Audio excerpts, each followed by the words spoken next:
it is my great honor to introduce one whom we welcome as not only one of the greatest living Americans of this age, but one of the truly great Americans of all time, soldier, statesman, and patriot, General of the Army, Douglas MacArthur.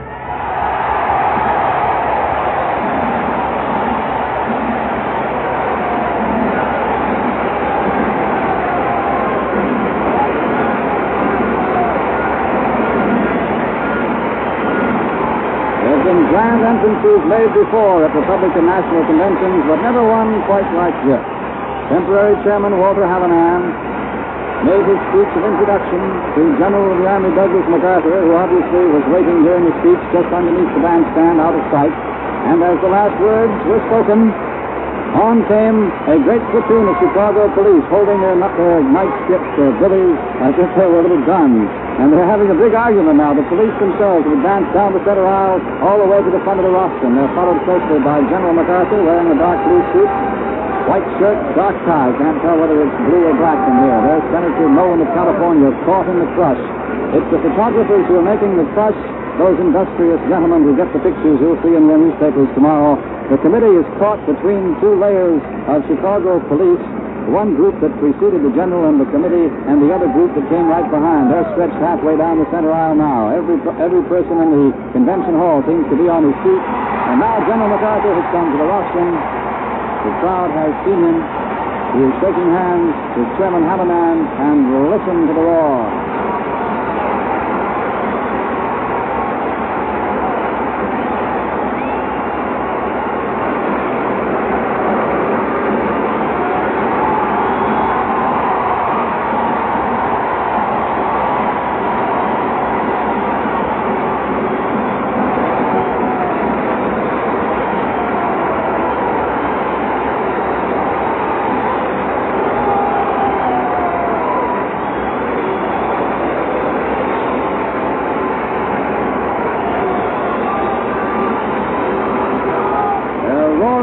Cheering, they're waving their hands, waving their little fans, waving handkerchiefs, waving rolled up newspapers, the ladies waving a handkerchief enthusiastically as General of the Army Douglas MacArthur in the dark blue serge suit stands there on the rostrum as his right hand on the speaker's desk turns to say a few words to Chairman Hallinan, who stands on his left.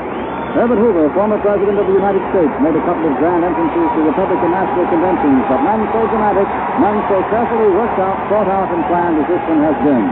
Somewhere down there in the party that rushed down with the police was CBS reporter Jesse Salzner. I don't know how he got mixed up with the party, but he did indeed. A squad of police leading the way, then the committee with General MacArthur, and a squad of police bringing up the rear. And those police are stretched all the way down the center aisle, halfway to the rear of the hall. You can imagine how the flash bulbs are twinkling. Imagine how the flash bulbs are crackling. Delegates standing up on their chairs shouting to the general, shouting words of encouragement and advice and greeting. The flag of Texas is waving rigorously back and forth. Many of the state standards lifted from their sockets and being waved. Arkansas, Nebraska, Georgia, Texas too, waving back and forth. And here he addresses the convention. Fellow Americans, I now present with great pride the keynoter of the Republican National Convention of 1952, General Douglas MacArthur.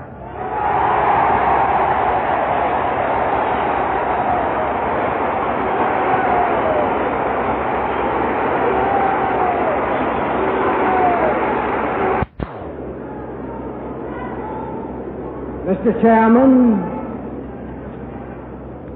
ladies and gentlemen, possibly never before has a soldier been called to a rostrum such as this to participate in the deliberations of a great political party. I approach the task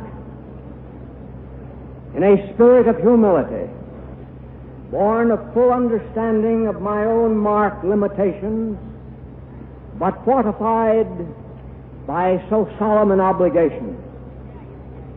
In this unusual assignment, I feel a deep consciousness of the nature and gravity of the crusade upon which we now embark.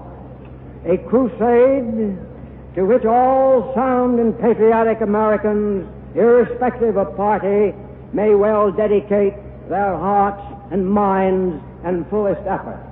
Only thus can our beloved country restore its spiritual and temporal strength and regain once again the universal respect.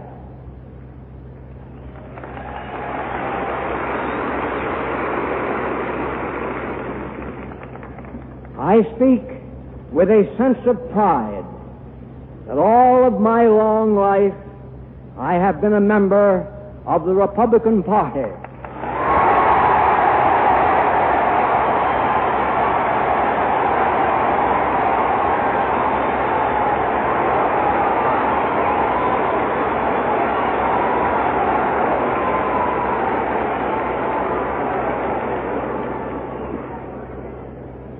As before me was my father, an ardent supporter of Abraham Lincoln.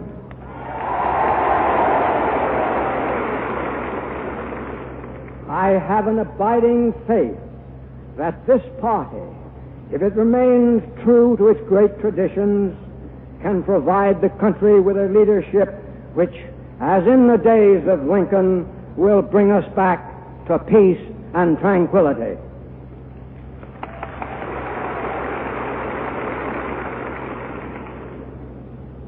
Perhaps it is unnecessary here to indict the present administration for all of its tragic blunders, for that indictment has already found full expression in the resentments which have poured from the hearts of the American people from north to south, east to west, with no distinction of race, creed, color, or political affiliation.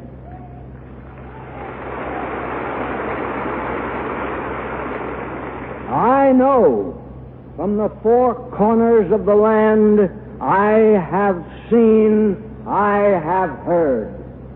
It has been a spontaneous expression reflecting a deep sense of fear that our leaders, in their insatiate demand for ever more personal power, might destroy the Republic and erase from the earth those mighty principles of government which brought to this land a liberty, a dignity, and a prosperity never before known.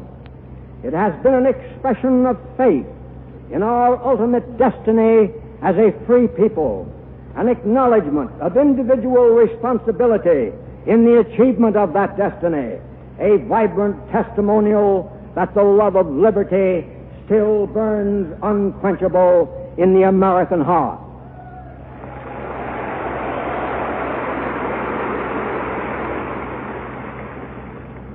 Many of the people who thus register the depth of their resentments do not fully comprehend the nature and degree of the policy misdirection which has brought us to fiscal instability, political insecurity, and military weakness.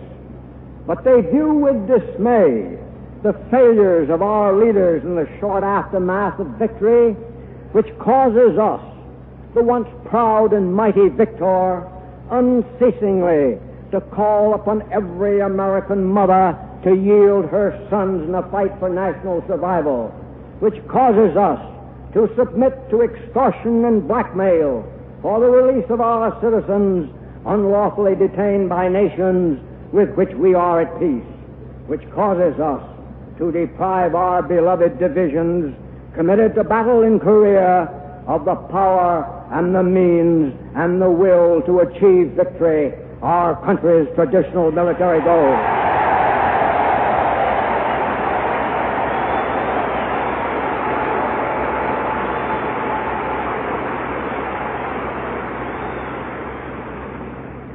They view with dismay the alarming change in the balance of world power arising from the tragic decisions taken by willful or guileless men representing us at Tehran, Yalta, Potsdam, and elsewhere.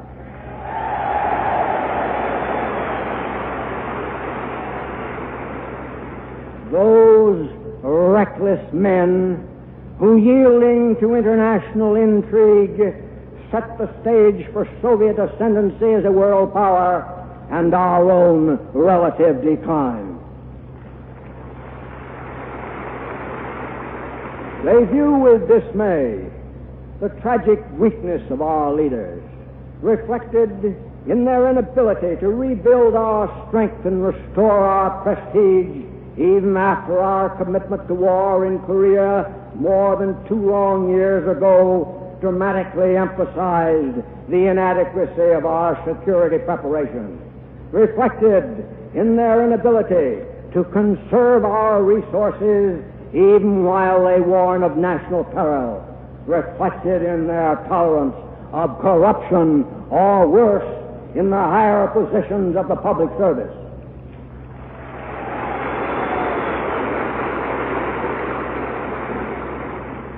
They view with dismay the rising burden of our fiscal commitments, the deprivation of the opportunity to accumulate resources for future security and family obligations, the growing tendency of government to control personal life and suppress individual freedom. Our people are desperate for a plan which will revive hope and restore faith as they feel the oppressive burden of the tax levy upon every source of revenue and upon every property transaction, as they see the astronomically rising public debt heavily mortgaging the industry, the well-being, and the opportunity of our children and our children's children, as they observe the rising costs of the necessities of life impairing the effectiveness of pensions, insurance, and other fixed incomes, and reducing the aged and infirm to appalling circumstances. They look to their leaders, but their protests are silenced by the grim warnings of the disaster of a possible total war. They see no sign of concern, hear no words of encouragement, find no basis for easing fear. Their every expression of hope for reduction in the tax burden is met by the angry rejoinder that taxes must go ever higher. There is no plan to transform extravagance into frugality, no desire to regain economic and fiscal stability, no prospect of return to the rugged idealism and collective tranquility of our fathers. They yearn to regain the religious faith and spiritual rectitude of the past. They remember the counsel of General Washington when he said in his farewell address, "Of all the dispositions and habits which lead to political prosperity, religion and morality are indispensable supports." In vain would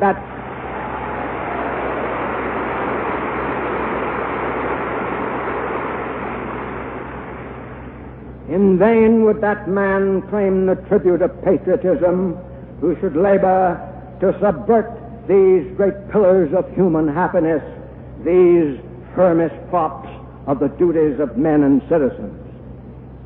But the people detect no heed given this wise counsel. They witness instead only a ceaseless effort to spend and spend, to tax and tax, only a callous indifference to mounting disclosures of graft and corruption and waste in the public administration.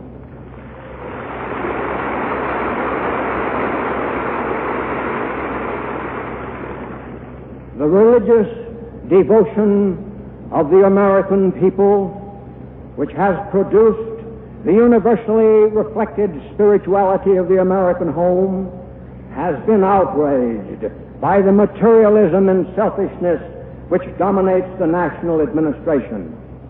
Public policy no longer is geared to the simple determination of that which is right and that which is wrong. The objective has been to build political strength even at the expense of the public interest. This is incomprehensible to our people, who understand fully the influence religion and morality have always exerted upon political stability. They know from the lessons of history that national strength and greatness inevitably find their true measure in existing moral and ethical standards.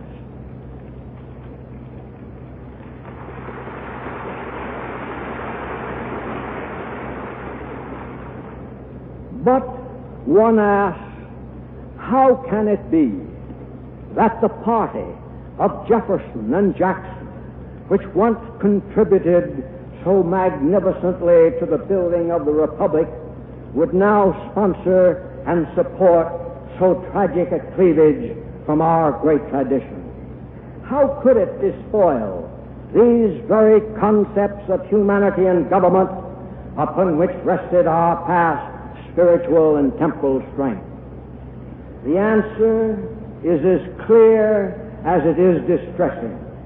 That party of noble heritage has become captive to the schemers and planners who have infiltrated its ranks of leadership to set the national course unerringly.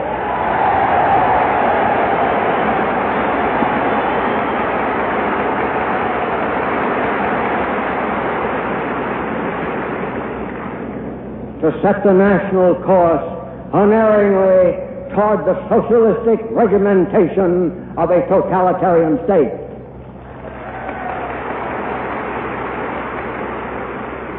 To such end, they have sought to circumvent the safeguards to our liberties wisely written into the Constitution of the United States.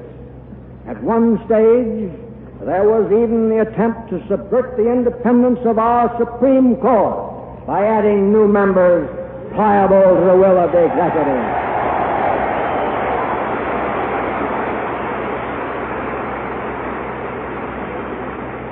At another, the claim of extraordinary, inherent power without the slightest sanction in law.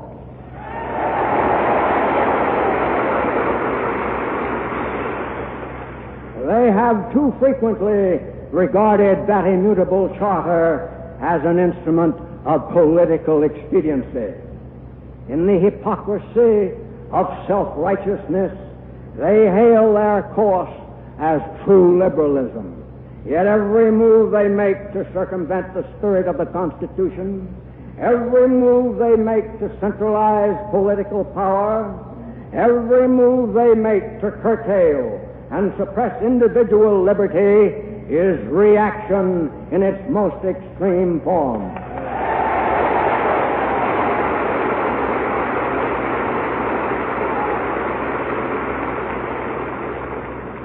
For the framers of the Constitution were the most liberal thinkers of all the ages, and the charter they produced out of the liberal revolution of their time has never been and is not now surpassed in liberal thought.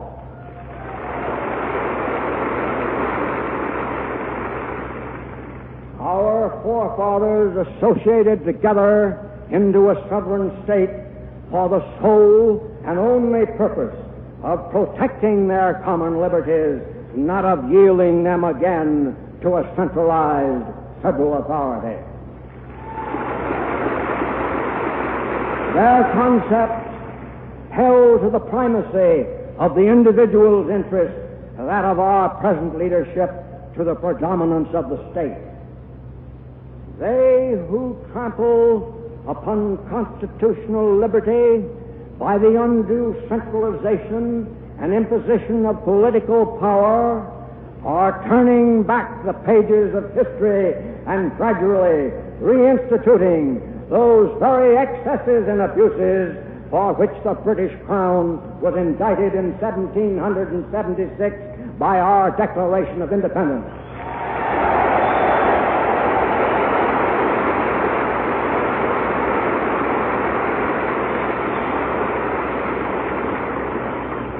They are the dangerous reactionaries in contemporary American politics.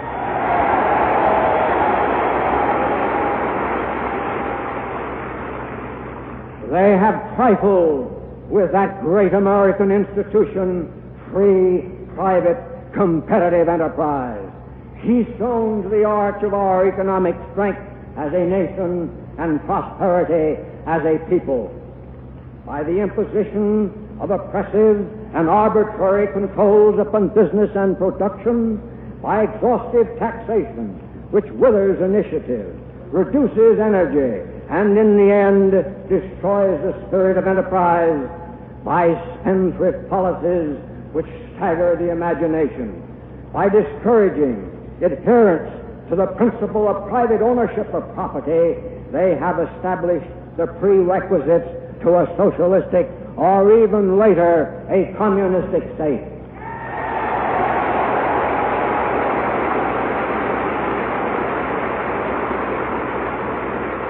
And as they thus chart a course with such reckless abandon leading toward ultimate national bankruptcy, they endeavor to mislead and control the public mind by a patronage of money, by devices calculated to create an artificial appearance of prosperity, and by a continuous flow of irresponsible and deceptive propaganda.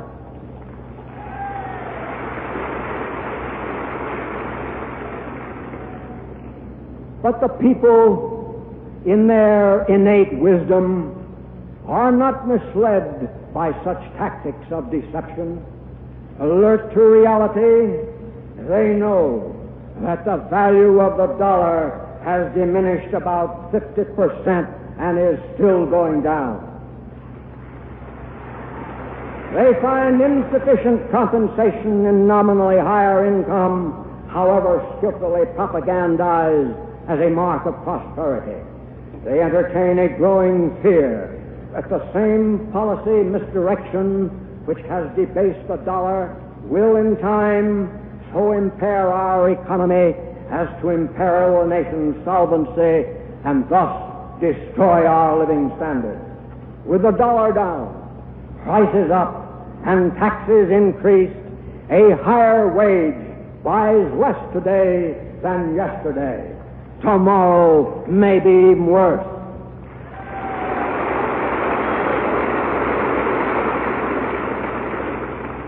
Let me read you this letter, illustrating how millions of American wage earners are losing their living standard. In 1941, I was working as a railroad telegrapher, as I am today. My weekly wage was $38.88. Subtracting $1.17 for railroad retirement, I had $37.71 take-home pay, no income tax. My weekly wage now is $71.32, but from that comes $4.46 retirement and $10.50 income tax. Net, $56.36. Also, the cost of living has gone up 189% in the meantime. My old take-home pay was equivalent to $71.27 today, but my take-home pay today actually is at $56.36. My loss in income is $14.91. In other words, after 11 years, and with no compensation for added experience or increased productivity due to technological developments, I have actually suffered a pay cut of about $15 per week.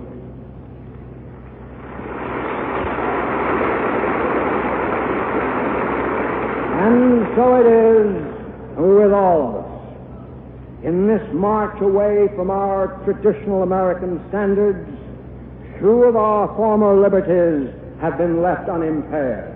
Rights and powers specifically reserved to state, community, and individual by constitutional mandate have been ruthlessly suppressed by a creeping federal authority. Reckless abuse has been made of that most dangerous of all sovereign powers, the power to tax. We find ourselves already past the point where higher taxes might be expected to produce higher revenue. The propaganda of fear is replacing our once dynamic initiative, well-tested vision, and unparalleled energy in a frantic effort to whiplash the country into a maximum of production. This misdirection of public policy, which so endangers survival of our traditional American way of life, finds its genesis in an alien and foreign philosophy, its application in American politics designed to further entrench a 20-year hold upon the political power. It emphasizes with startling clarity the sage warning of a wise and far-seeing Democratic leader of many years ago, Senator Benjamin Hill of the state of Georgia, who foresaw something of what has happened, but I dare say expected the responsibility would be chargeable to a Republican administration. He cautioned on the floor of the Senate of the United States, "I have said I do not dread industrial corporations as instruments of power to destroy this country, because there are 1,000 agencies which can regulate, restrain, and control them. But there is a corporation we may all well dread. That corporation is the federal government. From the aggressions of this corporation, there can be no safety if it is allowed to go beyond the well-defined limits of its power. I dread nothing so much as the exercise of ungranted and doubtful powers by this government. It is, in my opinion, the danger of dangers to the future of this country. Let us be sure to keep it always within its limits. If this great, ambitious, ever-growing corporation become oppressive, who shall check it? If it become wayward, who shall control it? If it become unjust, who shall trust it? As sentinels on the country's watchtower, senators, I beseech you, watch and guard with sleepless dread that corporation which can make all property and rights, all states and people, and all liberty and hope its playthings in an hour and its victims forever.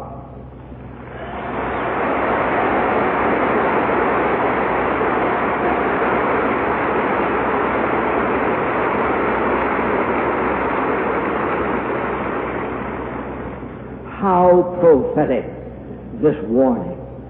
How far our institutions have been yielded to these very excesses of power which he so deeply feared. And this, ironically enough, under the stewardship of his own party. Let none say this is but a partisan conclusion, or north or south, east or west. Men and women of whatever political faith recognize the tragic truth of this circumstance.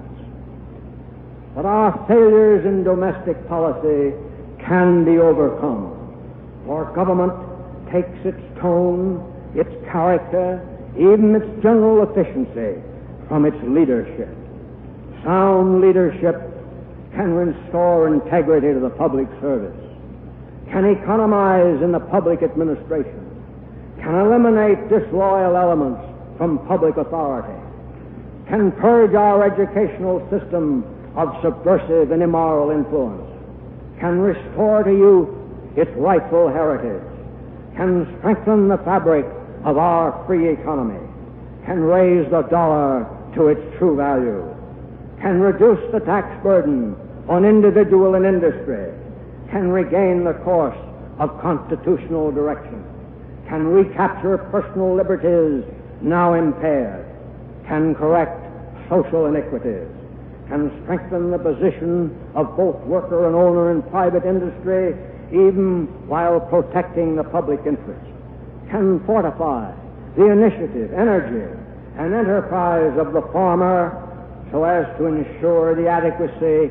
of the production of food in lean years and its distribution in those of plenty without being crippled by the unwarranted interference and domination of government, and can rearm the nation without undue burden upon the people. The correction of domestic evils and lapses would not be too difficult, provided the will to do so firmly exists.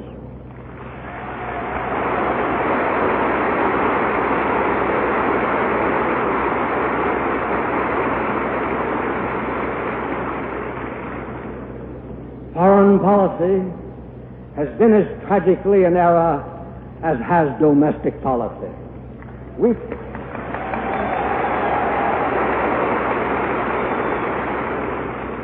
practically invited Soviet dominance over the free peoples of Eastern Europe through strategic dispositions of Soviet force at the close of the European War.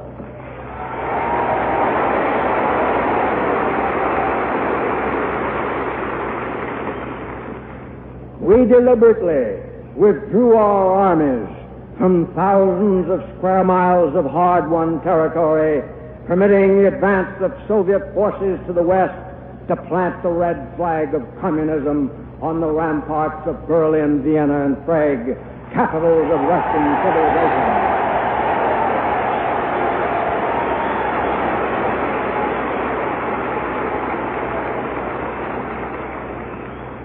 We recklessly yielded effective control over areas of vast uranium deposits without which the Soviet might never have developed the threat of atomic power. The murder by the Soviet of the flower of the Polish nation. And even after victory had been achieved, we continued to supply the Soviet with quantities of war material despite the clear and inescapable warnings of the Soviet threat to future peace. In the East, we gave over to the Soviets control of the industrial resources of Manchuria, the area of North Korea, and the Kurils, pointed at the heart of the Japanese home island. We condemned our faithful wartime ally, the Chinese people, to the subjugation of communist tyranny.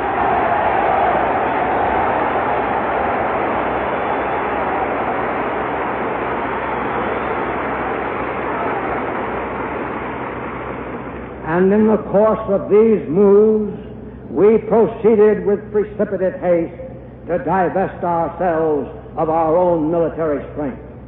Despite the threat to our security then clearly apparent, our executive flaunted and ignored the judgment and will of the Congress, which appropriated funds for the expansion of our air arm, which he arbitrarily refused to expend for such purpose.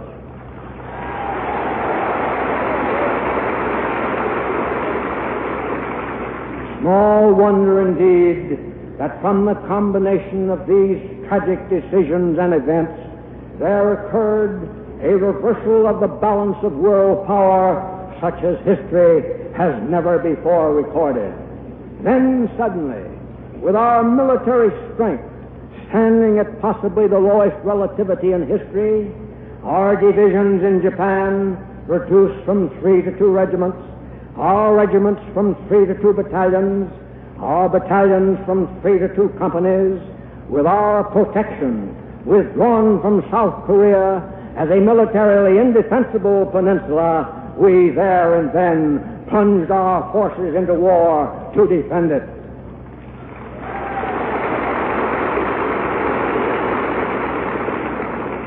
Few would take exception to the impulse, however idealistic, to support the preservation of freedom where we had done so much to implant the principles and spirit of freedom. But it is fatal to enter any war without the will to win it.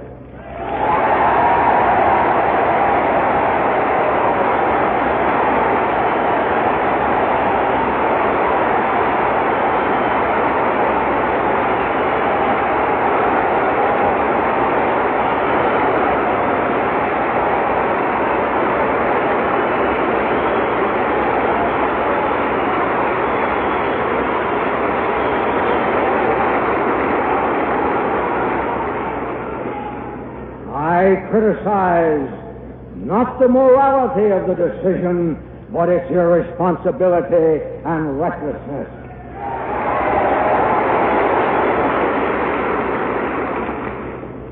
We defeated the North Korean armies, but when the communist armies of China struck, our leaders lacked the courage to fight to a military decision, even though victory was then readily within our grasp.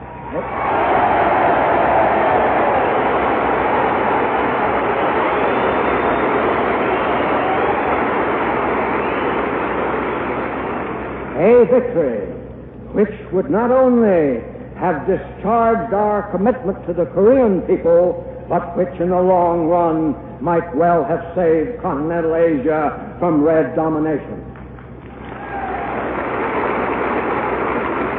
And after discarding victory as the military objective, and thereby condemning our forces to a stalemated struggle of attrition, and the Korean nation and people to progressive obliteration, we again yielded to communist intrigue and entered into protracted armistice negotiations, even though every lesson of experience had clearly shown such negotiations to be but the means whereby such an enemy gains time to reinforce his military capabilities.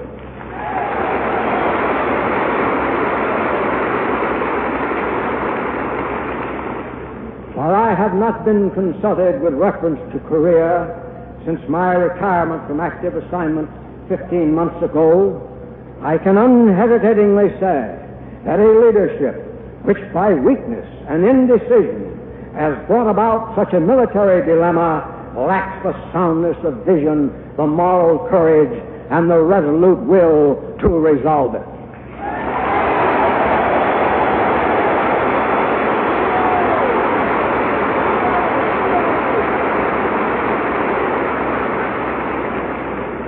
But resolved it must be, or we cannot long carry so intolerable a burden.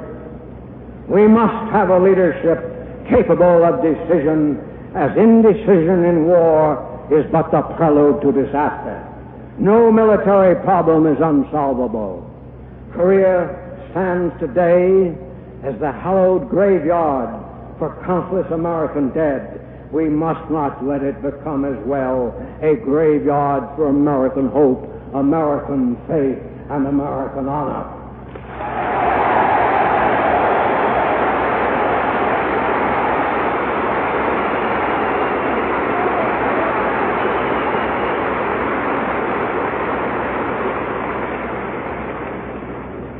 In Europe, and indeed throughout the world, our foreign policy approach has been equally as vacillating and negative, and for the most part, sad indeed to relate, under the domination of others.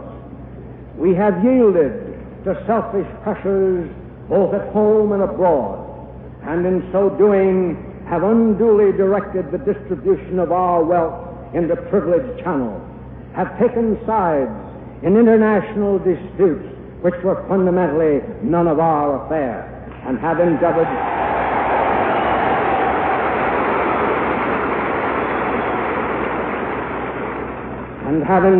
to impose our will on other nations' purely domestic problems in an imperialistic manner. We have ignored traditional friends while showering our favors on others, and we have lost that sense of judicial fairness which formerly characterized our relations abroad. In our preoccupation with Europe, we have tended to discard from our concern those great peoples of Asia and the Middle East who historically have sought not our wealth, but our friendship and understanding.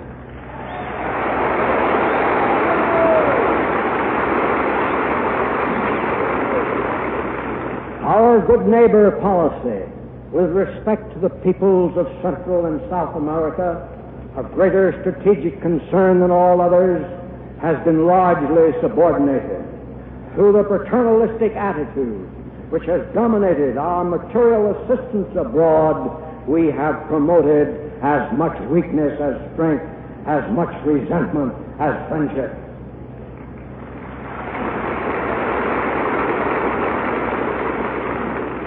Animated by the doubtful belief that with money alone we could erect internal bulwarks against communism's growth, our leaders have expended much of our resource on the area of Western Europe. Events have largely established the fallacy of this reasoning. Indeed, the history of mankind shows clearly that the love of liberty is a spiritual resource of the human heart, which, if non-existent, does not spring from money alone.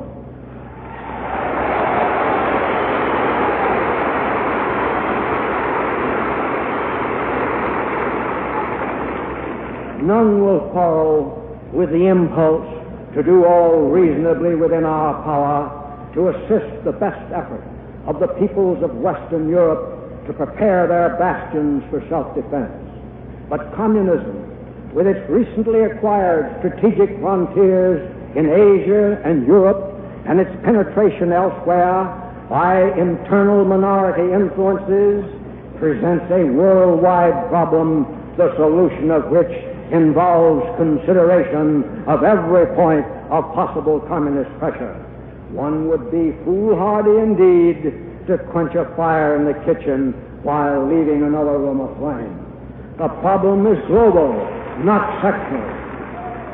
Nor would the free world be the gainer if our own nation, which from its conception in liberty has ever stood as a beacon of hope and inspiration, should so exhaust itself of spiritual and material resource as to render its own survival subject to the will of others. Such a tragedy would return civilization to the darkness of the Middle Ages, and the ideal of human liberty might perish from the earth.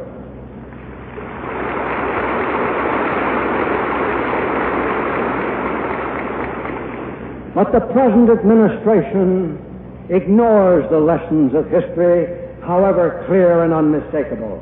It ignores the practical aspect that there is a limit even to our own vast resources.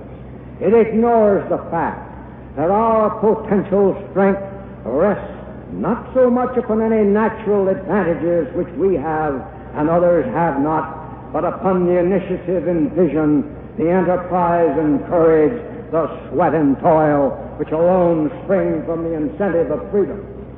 Destroy such incentives, and our nation can go the way of many others toward a universal level of mediocrity, a standard of life measured by the lowest common denominator, which is communism's ultimate goal.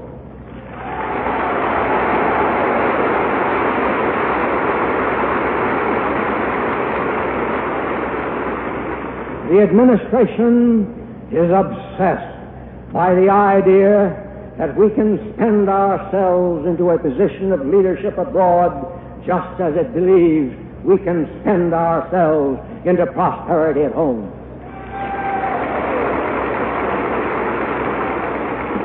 Both are based upon illusory premises. Both challenge economic and social truths deeply rooted in the experience of mankind. World leadership can only rest upon world respect. Such respect is one of those spiritual ideals which do not result from gifts, propaganda, salesmanship, or any artificial means. It is not for barter to the highest bidder. It is not within the orbit of international trade. It is influenced solely by the soundness of the ideas by which we better our own civilization, elevate to higher standards our own way of life, and strengthen the dignity of our own citizenry.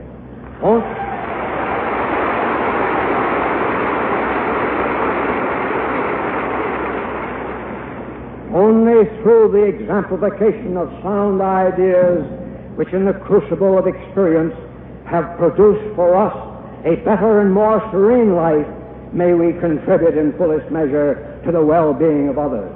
The higher our own standard and more stable we become, the greater our appeal to less fortunate peoples, and the more they will look to us and our ways for guidance and leadership. This applies equally to those behind the Iron Curtain and those still blessed by the concept of human freedom. For the whole record of civilization proves that the tyranny has not as yet been devised which can long resist a sound idea.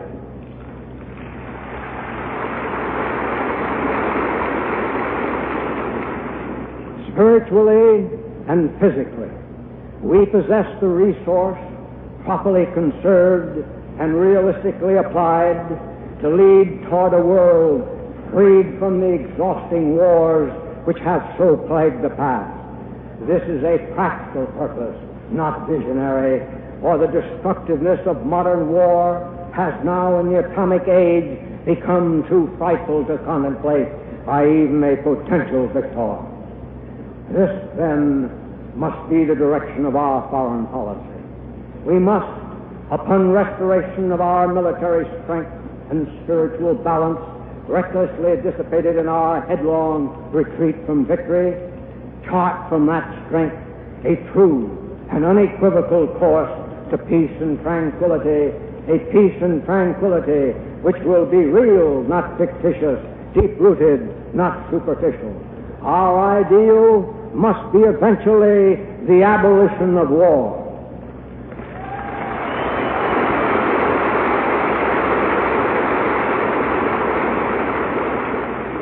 Such is the longing hope of all of the masses of mankind of whatever race or tribe.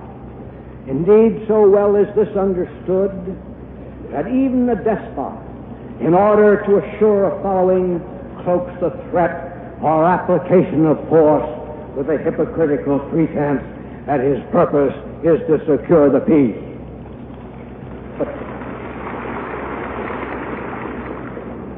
But rarely has the present administration made a major move calculated to strengthen the fabric of world peace. To the contrary, it has done much to advance the danger of global strife by its indecisive conduct of the campaign in Korea, with its shameful implication that we dare not strike back at those who strike at us.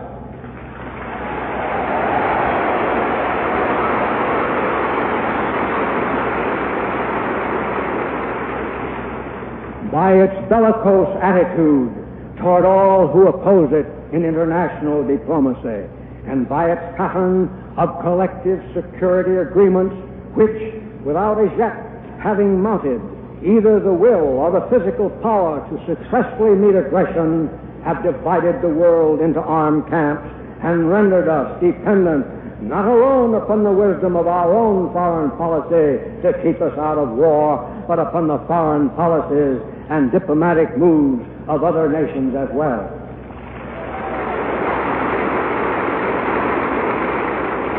We must fully understand that once we commit ourselves to the defense of others, the issue of war or peace is no longer in our exclusive hands, or we become but another pawn in the game of international power politics, a dangerous game in which the present administration has demonstrated no peculiar adeptness.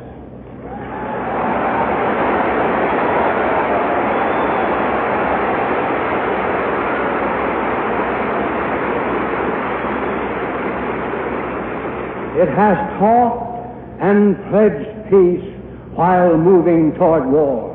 Indeed, none can deny what history so clearly records, that the Democratic Party has well earned the doubtful distinction of being a war party of modern American politics.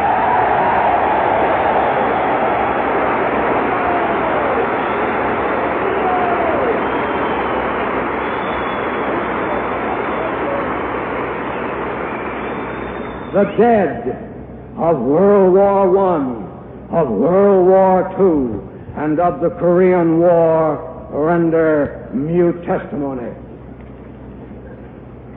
We must remain faithful to the commitments we have made to others so long as they remain faithful to theirs made to us.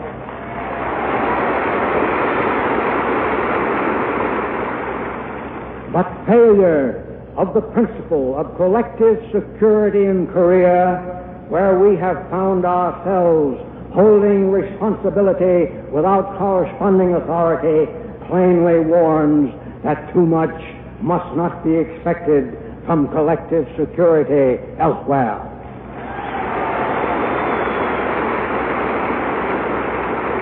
Indeed, in Western Europe, as in Korea, experience has shown a reluctance by many of the Allies to assume a fair and rightful share of the military burden, even though in the case of Western Europe, the basic purpose would be the defense of its own soil.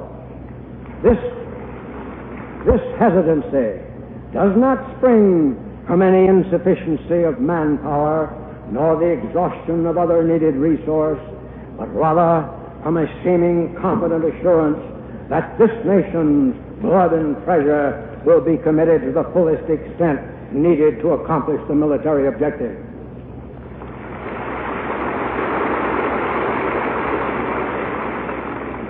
The free peoples of Asia and the Middle East do not ask for American garrisons to defend their soil. All they seek is the necessary military equipment beyond their own capacity of production. They have both the will and the adequate men, if properly equipped, themselves to conduct their defense and to turn the tide decisively against communism. There is no logical reason why the same solution should not apply with respect to all others. In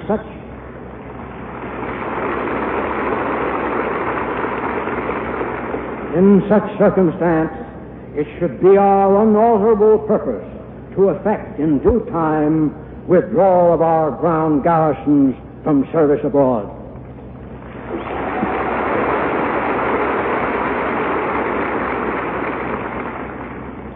By far, our nation's greatest resource is our youth.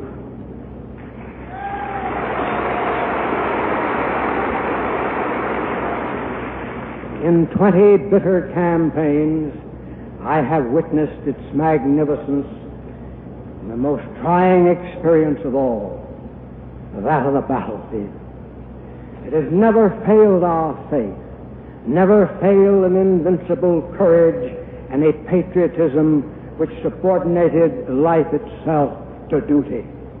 Yet as it now approaches the responsibility of civic leadership, it is confronted with a situation made almost desperate by the loss of such opportunity and resource as was our own heritage from the past.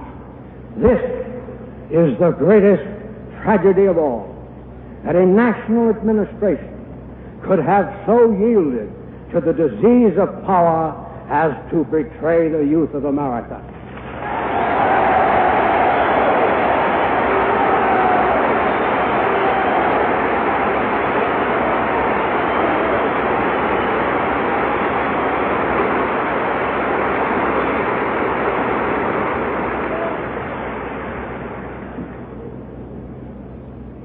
Despite stresses and strains, the fine basic character of the American people remains unimpaired.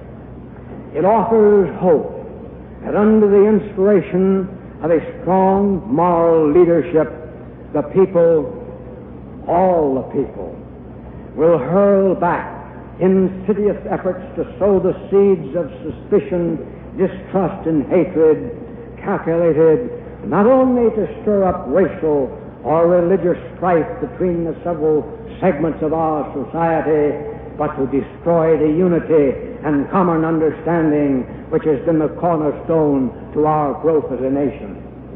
The very survival of our liberties, and indeed our civilization, is dependent upon our citizenry of all races, creeds, and colors, standing firmly and invincibly together with a singleness of purpose a mutuality of faith, and a common prayer: God bless America.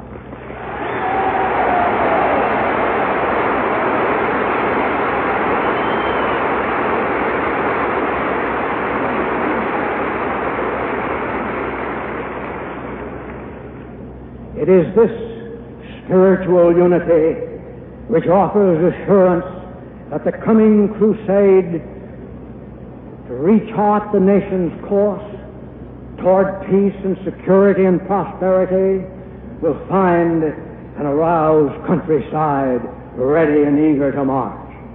That crusade rests upon the humanitarian aspirations of mankind, its constitutional rights, and the moral necessity for human happiness. It demands a purification of the nation's conscience and a refortification of its will and faith. Therein lies the Republican Party's challenge to leadership.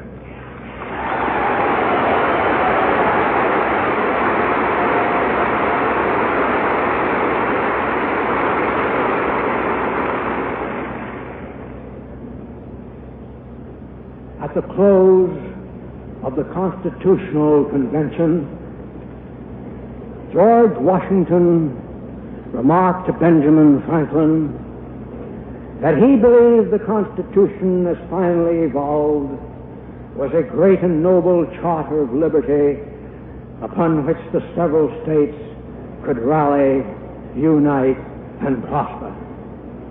Yes, General Franklin responded, if we can make it work. We have made it work in the days of our great past, and come November, we will make it work again. So help us, God.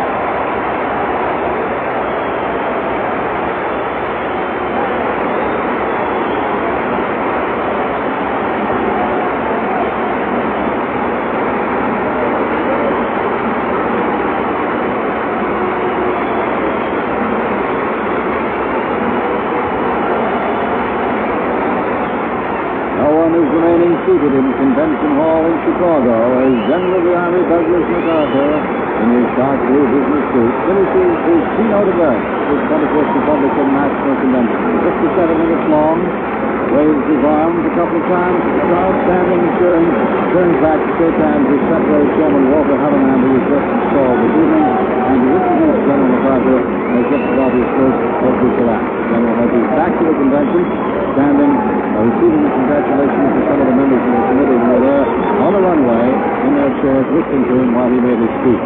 A few of the spectators in the gallery standing also, attempting to throw a few things, a few fans, a couple of fans with the name tapped on them. Also, a few tickets that had been used to get into the hall, throwing them down in the manner of confetti. A jam-packed house here this evening, though it wasn't just before General MacArthur entered, but it was apparent that a great many of the spectators must have been out visiting the refreshment stands in the corridors just outside the main auditorium, because we couldn't see a seat vacant while the General was speaking. I think many of the delegates now moving out of their chairs and not moving into the aisles for any sort of real demonstration. They seem to be moving toward the back of the hall as if they were going to leave when the miscellaneous business, that is the last item on the program this evening, is done. There's not going to be the kind of rip-roaring demonstration in the aisles for General MacArthur, the kind that is usually made after the nominating speeches for each of the candidates. Harold Stassen, wearing a brown business suit, the brown tie, has made his way somehow to the runway in the midst of the crush. He's shaking hands with General MacArthur and congratulating him. General MacArthur, of course, is Harold Stassen's old boss when Mr. Stassen was a naval officer in the Pacific. Joe Martin, the permanent chairman who won't be installed until tomorrow, is there too in the crush, and now the General has broken clear of all the obstacles and all the traffic, and he is leaving in an opposite direction. He's coming out, going to leave the hall apparently just underneath this radio booth. He came in the rear entrance, you know, marched all the way down the center aisle, made that great entrance, and now he is departing behind the face of Abraham Lincoln, which is just underneath this radio booth and is just directly in front of one of the rails of one of the balconies, all decorated in red, white, and blue bunting. Leaving the hall very quickly after his speech, much more quickly than many people thought. Now, here's Dallas Townsend. Well, the delegates are still absorbing the effects of that speech by General MacArthur, a keynoter, which, as Bill Downs said before he made it, was going to be a humdinger, and it certainly was. Now, we'll be back in a minute, but first, let's swing over to Olin Tice for the speaker's platform. The lights dimming out slowly, the movie lights down there in the auditorium. Senator Capehart of Indiana was recognized by Chairman Hallinan. Senator Capehart made a motion that the convention should stand adjourned until 11:30 tomorrow morning Chicago time, 12:30 Eastern Daylight Time. It didn't take long for the delegates who were already clogging the aisles to shout aye. Just before that, though, Chairman Hallinan announced a meeting of the Committee on Rules in the Havana room of the Blackstone Hotel immediately following this session. That means in about 30 minutes when the delegates get back into Midtown Chicago. So you can see the business of the convention goes on sometimes far into the night, even while sessions are not being held here in the auditorium. Well, it has been a great night indeed. The keynote night always is at a convention. The first evening session, the convention is just beginning to roll. People are beginning to get the feeling of it. The permanent chairman won't be installed until tomorrow, and this was the first big night. A number of us CBS reporters and correspondents have been watching the speech, listening to the speech as it was made from various parts of the hall, and so we're going to have a little talk here in the CBS radio booth and see what we all thought of it. I might start off myself by simply saying that it seemed to me a great deal like most keynote speeches, as a matter of fact, especially if you read it before you heard General MacArthur read it. I think the special qualities came from General MacArthur's personality, the fact that it was he himself delivering it, special qualities from his own special delivery and his vocabulary. The attacks on the opposition, I think, were similar to those many of the other party orators make, and I think that that's particularly noticeable, as I say, when you read the speech.